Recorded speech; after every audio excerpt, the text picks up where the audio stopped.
Sometimes I sit on these panels and wonder, it's so interesting to hear my fellow panelists.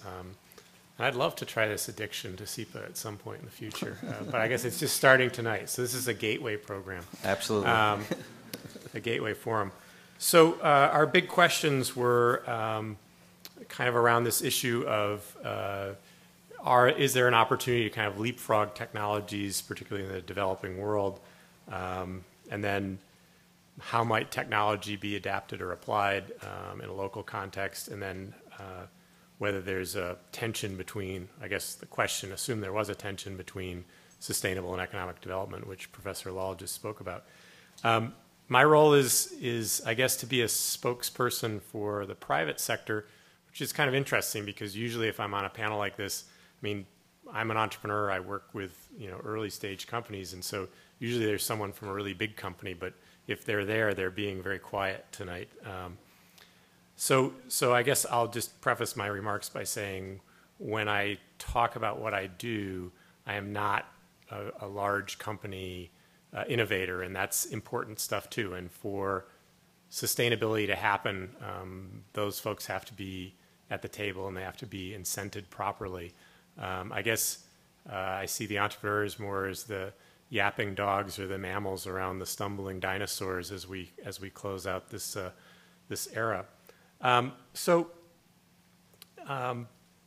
guess if looking at the overall title for this program of Innovating for Development and understanding the role of technology, I guess what I would hasten to add is whenever you hear about innovation and it's mostly focusing on technology, you're missing part of the conversation. And that part of the conversation is the one about a dissemination model or a business model. So there are huge numbers of what we call technology roadkill out there, which is technologies that have been launched without thinking through, for instance, whether people want the technology.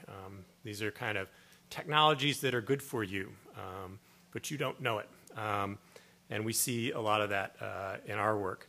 And I think part of the approach there is some great work that is being done by folks like Stu Hart at Cornell or Amy Smith at MIT, which is looking much more at what they would call indigenous creation or models where you're not imposing a technology into the developing world, but you're creating it with the developing world.